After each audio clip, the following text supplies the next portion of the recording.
પોરબંદર નજીકથી 1800 કરોડનું ડ્રગ્સ ઝડપાયું છે। આ અંગે માહિતી આપતા ગુજરાત એટીએસના ડીઆઈજી સુનિલ જોશીએ જણાવ્યું છે કે ગુજરાત એટીએસને એક ખાનગી બાતમીદારની માહિતી મળી હતી કે પાકિસ્તાનનું ફિદા નામનું ડ્રગ્સ માફિયા 400 કિલો જેટલો ગેરકાયદેસર માદક પદાર્થ પાકિસ્તાનની ફિશિંગ બોટમાં ભરી 12 એપ્રિલે સાંજે 8 વાગ્યાથી 13 એપ્રિલના સવારે 4 વાગ્યા દરમિયાન પોરબંદરના IMBL નજીક ગુજરાતના દરિયાકાંઠે લાવવાનો છે, જ્યાંથી ચેનલ નંબર 48 પર પોતાની કોલ સાઇન રમીઝના નામથી તમિલનાડુથી કોઈ બોટને સાદિકના નામે બોલાવી તમામ ડ્રગ્સને તમિલનાડુ મોકલવાનું છે।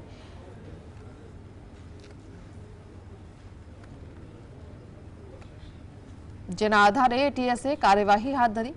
2018થી અત્યાર સુધી એટીએસે કોસ્ટગાર્ડ દરિયાઈ તેમજ જમીની માર્ગે કુલ 20 કેસમાં 5454 કિલો ડ્રગ્સ જપ્ત કર્યું। આ ડ્રગ્સની આંતરરાષ્ટ્રીય બજારમાં કિંમત આશરે 10,277 કરોડ રૂપિયા છે। આ ઓપરેશનમાં કુલ 163 આરોપીઓ પકડાયા, જેમાં 77 પાકિસ્તાની, 34 ઈરાની અને 2 નાઇજીરિયન નાગરિકોનો સમાવેશ થાય છે। આ દરમિયાન લગભગ 20 કેसेस કર્યા છે, જેમાં લગભગ 5454 કેજી જુદા જુદા ડ્રગ્સ નો સીઝર કર્યો છે, જેની કિંમત 10,277 કરોડ રૂપિયા થાય છે।